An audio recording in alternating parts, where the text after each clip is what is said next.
Hey everybody, welcome back to the QCAA Chemistry Overview for Unit 3, Topic 2. If you haven't gone and looked at Unit 3, Topic 1, there is a video up already for that, which talks all about chemical equilibrium and acids and bases, and does a brief overview of what the syllabus says that you should know for that before you go into your exam. This is for oxidation and reduction. So again, this is going to be focusing on, it's got very brief, basic information about all of the things that are written on the syllabus under oxidation and reduction, and it is designed to be a bit of a starting point for you to work out what do you not know, so that then from that you can then do study on what you don't know and leave the study for the things you do know, so that you don't end up wasting your time. So you don't have a lot of time left before you do need to go into your external exam. Kind of scary. Anyway, redox reactions. It's the first thing we're covering. So in a redox reaction, we are talking about the donation and acceptance of electrons. So it's all about the movement of the electrons. In this case, this is a very simplified example, a very simplified picture. So this diagram uses electrons represented as corners. So the purple shape donates an electron, so it loses an electron. It's got one less corner. The green square here accepts that electron, so it now has the corner that it was missing before. So it's just the swapping of an electron, or the giving of an electron from one thing and the accepting of an electron from another. Hopefully that makes sense. So oxidation can be modeled as the loss of electrons. A species that is oxidized can also be called the reducing agent. And the same for reduction. Reduction is the gain of electrons. The species that is reduced can also be the oxidizing agent. So it's very important that you remember the difference between those. Something that is oxidized is the complete opposite as the oxidizing agent. Something that is oxidized is the reducing agent, and the reduced item is the oxidizing agent. Very important you remember that and remember the difference between the two. So here we've got our oxidizing agent, which is going to go through reduction, be reduced, and gain electrons. We have our reducing agent over here, which is going through oxidation to become oxidized after it's lost those electrons. So memory techniques, there's a bunch of them. The one that I tend to use is oil rig. Oxidation is loss, reduction is gain. I have heard Leo the lion goes grr. I know that is a fairly popular one as well. So Leo the lion, loss of electrons is oxidation, goes grr is gain electrons is reduction. So whatever you've got, as long as you've got some sort of memory technique to help you remember that oxidation means loss of electrons, reduction means gain of electrons. Hopefully that makes sense. Okay, so redox reactions can be represented using balanced half equations and full redox reactions, redox equations. The oxidation numbers of an element in the reaction can help you to determine if a species is oxidized or reduced. If the oxidation number becomes more negative, it is being reduced because it is gaining electrons. If it is becoming more positive, it is being oxidized because it is losing electrons. So electrons have a negative charge, so if you lose a negative charge, you become more positive.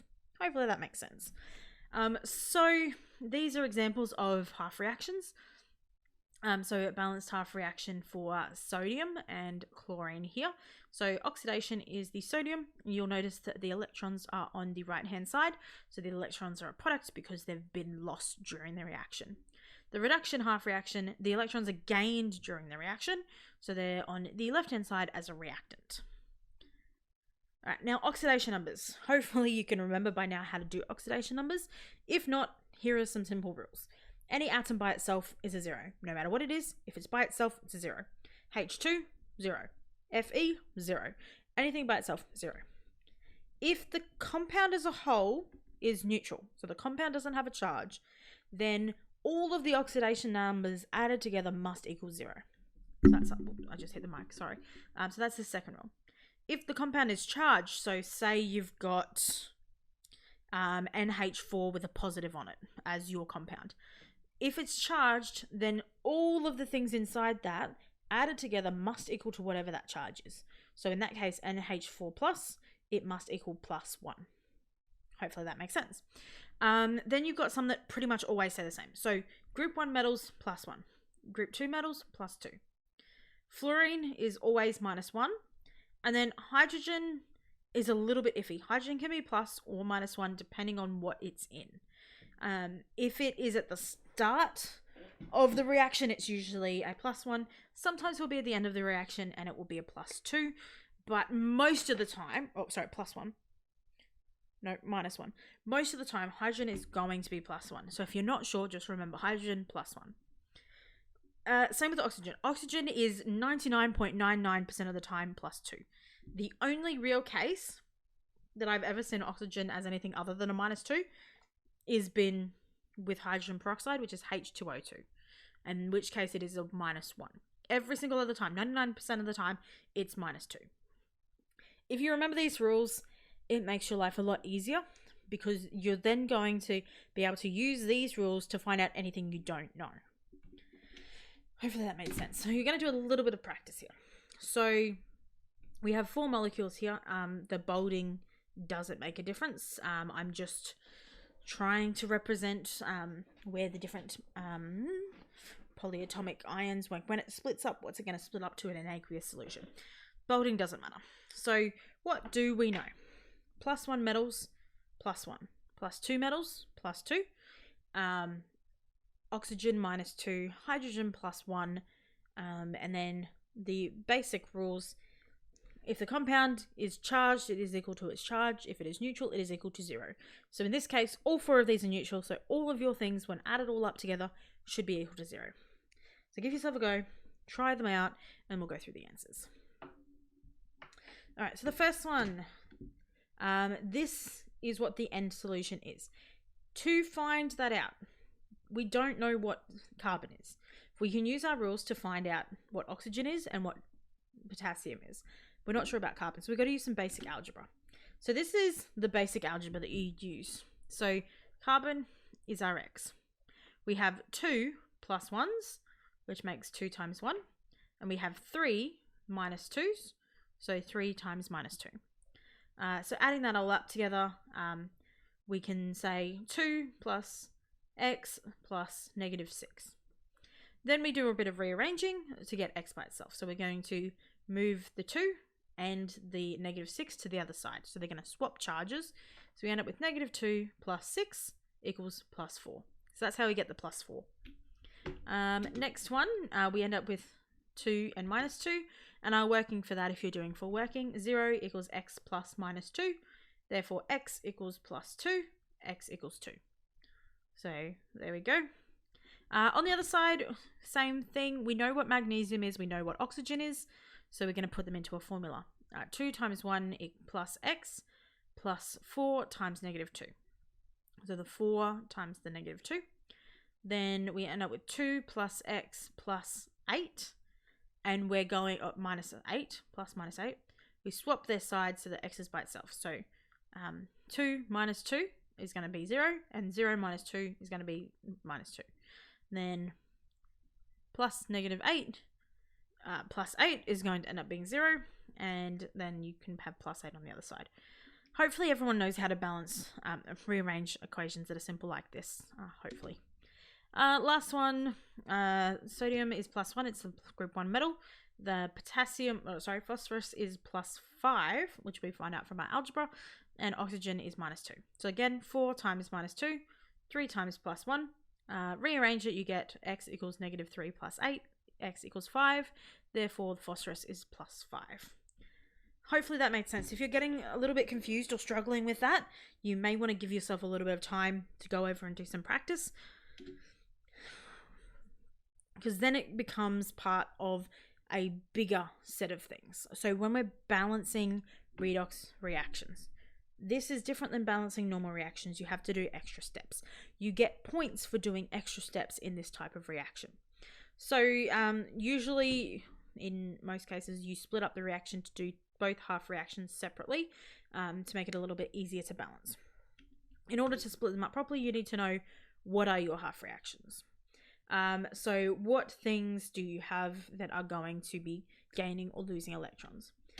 In this case, it is sulfur sulfur solid to sulfur dioxide, and then it's the nitric, it's the not acid part of the nitric acid, going to be nitrogen monoxide. Yeah, we'll go with that. So these are the two things that are going through a half reaction. How can you work that out? You can use your oxidation numbers. So if you're not sure what is a part of the redox reaction and what is just sitting there observing the reaction, the spectator ions, you can use your oxidation numbers, and you'll see that anything that changes oxidation number is a part of the reaction. So in this case, the sulfur goes from being 0 because it's by itself to being +4 in a compound. So something is going on. You're getting some sort of electron change. In this case, we're talking the nitrogen. Nitrogen goes from +5 over here to +2 over here. So this one is also going through a change in oxidation numbers. So if you did that for every single species in your reaction, if you weren't sure, you would only find that those two things change. Everything else will be the same. Also important to note that before we move on, anything that's aqueous, before you do these reactions, you should probably be splitting it up, which is why we're only talking about the NO3-, not HNO3. Hopefully that makes sense. All right, from this information, we can work out what is oxidized and what is reduced. So the first thing, sulfur is getting more positive. More positive means that it is losing those negative electrons. So it is the oxidation half reaction, which means the nitrogen that's becoming less positive is gaining the negative electrons, it's becoming more negative. Therefore, it is the reduction half reaction. Kind of information, kind of important to know that information and be able to recognize that information. All right, from that, we are going to start balancing. The first thing you need to do when you're balancing an equation is you need to balance for your oxygens and hydrogens. Well, first thing, you balance for your main atom, anything other than oxygen and hydrogen. Then you balance for oxygens using H2O, and then you balance for hydrogens using H+ ions. So the sulfurs are balanced, no problems. But we have 2 oxygens on this side, and we didn't have any to start with on this side. So we've added 2 H2O molecules to balance the oxygen. So now we have 2 oxygens and 2 oxygens. That's good. Then we now have these 4 H ions. So we need to balance for those. So we do that by adding H+. So we now have 4 H+ ions over here. So all of our atoms are now balanced, but we now have a charge on one side, which we don't like. So we add electrons to balance for that charge. When the charges are the same on both sides, then we're happy. So in this case, we've added 4 pluses, so we have to add 4 minuses to balance it out. Again, you should already know this. This should be a brief overview. If you don't know it, you may want to look into re-going over this again. So give yourself a quick moment to do the NO3NO section, see how you go on that, and then check if you got it correct. So if you did that correctly, first thing you're going to do, the nitrogens are balanced. So you're going to need to add in some oxygens, because on one side you've got 3 and on the other side you've got 1. So you should have added 2 H2Os to the right hand side. From that, we then have an imbalance of hydrogen. So you would add 4 H+ ions on this side. The big difference is we'll only have 3 electrons on this side because we have 1 minus on this side already. So because we've got this minus over here, we've got to make this equal 0. Minus 1 plus 4 is equal -3. So we need to have these on here to make it balanced. Next step, once you've got those two, the electrons need to be the same in the 2 equations so you can add them together. 4 does not equal 3, therefore we need to do some multiplication. Easiest thing to do, multiply the top one by 3 and the bottom one by 4. So that's what we're going to do. Bam, nice and easy. Love PowerPoint animations. So that step there, you just need to make sure that electrons are balanced. It doesn't matter if you're multiplying it by 2 or if you're multiplying it by 12. As long as the electrons are balanced, everything else should work out later. So we'll do that. And then we are going to add them together. So just add them together at this stage. We're going to cancel out later. So once you've multiplied everything, you'll end up having... why did I swap them around? You'll have 6 H2Os, so 3 times 2 H2Os, 3 times S, 3 times 1S, so 6 H2O plus 3S. plus your 4 NO3 minuses plus 16 H's plus 12 electrons. Don't know why I swapped the order of all of those. And then on the other side, same thing. 3 times SO2, so 3 SO2 plus 3 times 4 H's, 12 H's plus 12 electrons, plus 4 times NO plus 4 times 2 H2O. So that's all there. Then we're going to cancel out anything that is the same on both sides. We get rid of. We don't want to have to worry about it. It's gone. So that's going to leave us with the much more manageable equation. 3S plus 4 NO3 minus plus 4H plus is equal to 3 SO2 plus 4 NO plus 2 H2O. And if you wanted to be a bit fancy, you could recombine your nitric acid to end up with a slightly smaller, more combined equation. That is this. Hopefully that made sense. This is one of the more tricky things that you might be required to do, and is typically a 4-mark question. So you'll typically get 1 mark for identifying the oxidation and reduction half reactions. You'll get 1 mark for doing the correct balancing in this stage. You get 1 mark for doing the correct multiplication and 1 mark for combining them together. Something like that. Not 100% sure. Alright, moving on. Electrochemical cells. So electrochemical cells consist of an oxidation and a half reaction half cell that are connected with external circuits or wires that allow the electrons to move from the anode to the cathode. So we're using a spontaneous chemical reaction to power something. So the reaction is going to happen whether it is in our battery or just in a random world, but we can harness the electrons that are traveling through the wires from the anode to the cathode to power something, hence battery. So we've got the anode on this side here. In this case, it's a zinc anode, and the zinc is being oxidized at that point. So it is losing its electrons. So it loses the electrons. They will travel through the wire around to the cathode, where the copper that's in the solution is going to grab those electrons from the cathode and form a layer of copper metal.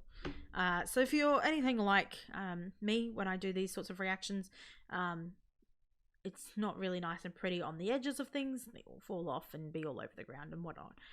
So you might end up with some copper just floating at the bottom of the solution, or you might end up with a slightly bigger copper molecule as the copper decides to attach onto it. So looking at each of the individuals, you've got a whole net reaction that's happening, and we're just making it happen through an external wire so that we can capture that electron energy.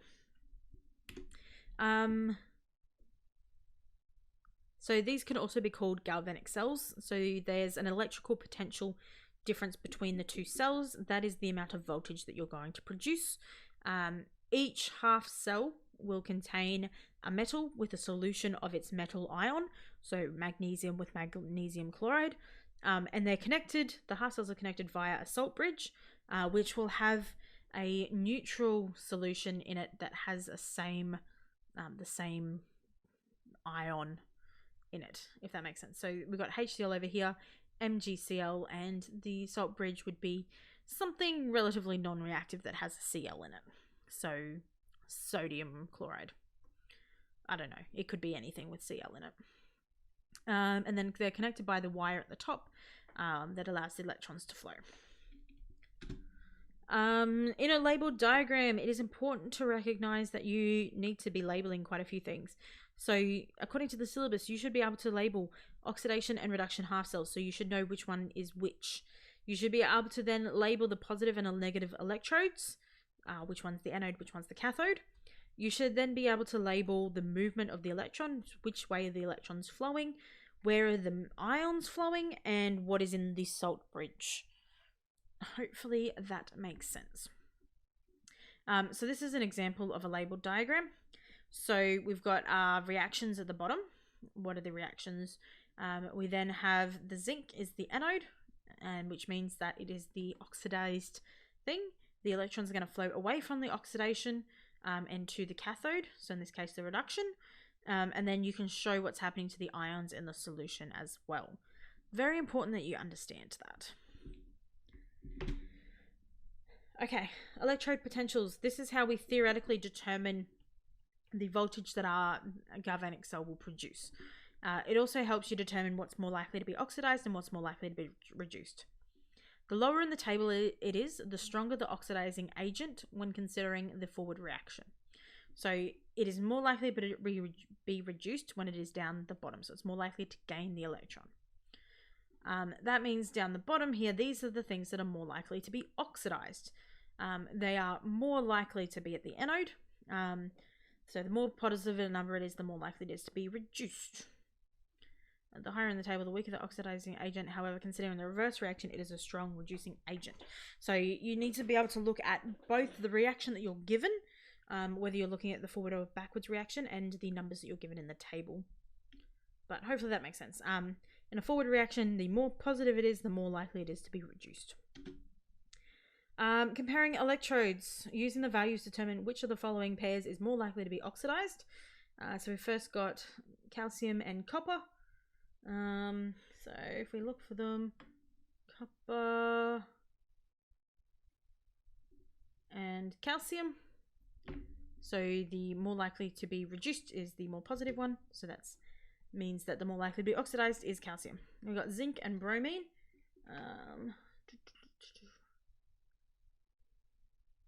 So bromine is here and zinc is here. So hopefully you can see that the zinc is more likely to be oxidized.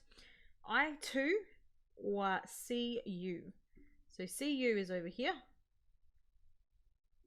And I2 is over here.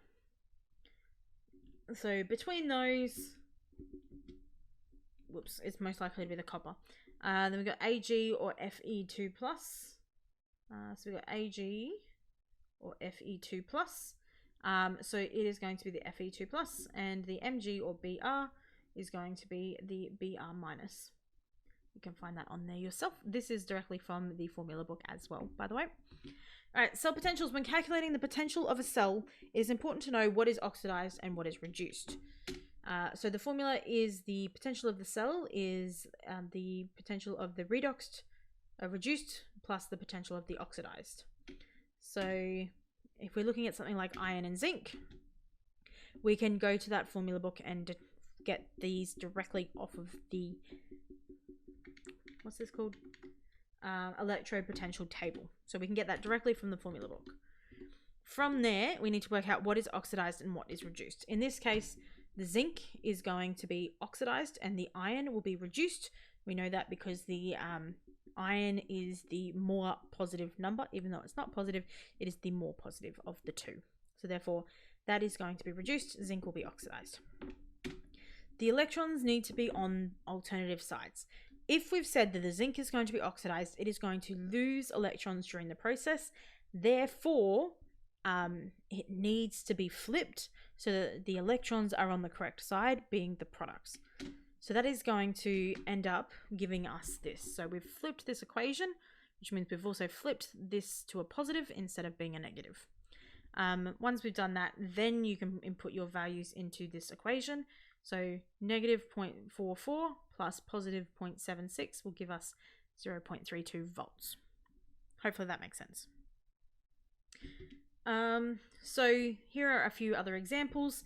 I'm going to give you a moment to do it yourself, and then I'm going to put the answers on the board, on the screen. So if you didn't get them correct and don't know why, you can send some questions. Otherwise, we're not going to spend a lot of time going through it because this is meant to be just a brief overview. So zinc plus copper it gives us 1.1 volts. Nickel and silver, 1.12 volts. Copper and calcium, 3.21. Tin and lead, 0.01. And aluminium and potassium, 1.26. Hopefully I did all of those correctly. I have a feeling I got one of them wrong. Let me know in the comments. Alright, electrolytic cells. Electrolytic cells are using external power to allow non-spontaneous reactions to occur. So our galvanic cells and electrochemical cells use spontaneous reactions to harness the energy produced naturally. In electrolytic cells, we're doing the reverse. So we're forcing a reaction to occur by putting electrons into the system. And then we can predict what species will be at the anode and the cathode. based on that as well.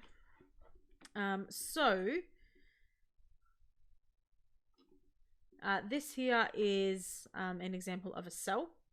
We know this is the anode, which is where the electrons are going to come from. It's the oxidized reaction. This is going to be the cathode, theoretically, where the reduction is going to be happening. So in a species such as a molten species, such as sodium chloride, something that's melted, the only thing in that solution is sodium and chlorine. So therefore, the only things that are going to be used up are sodium and chlorine. So whichever one has the more positive electrode potential is going to be reduced. In this case, that is sodium. The big thing that you need to keep an eye on is if it is an aqueous solution, it also has water in it. The water is also present. The water is also going to be, or can be, causing issues. So if we're again looking at this time at aqueous sodium chloride solution. So aqueous sodium chloride. What is reduced and what is going to be oxidized? That is the thing that you need to be able to pay attention to. You need to determine what is going to react at the anode and what is going to react at the cathode. In this case, water is a stronger oxidizing agent than sodium. So water is more likely to be reduced than the sodium is. So in this one here, the sodium was reduced because it was more likely to be reduced than the chlorine, and they were the only two things there. In an aqueous solution, water is more likely to be reduced than sodium, so the thing that's going to be reduced is going to be the water.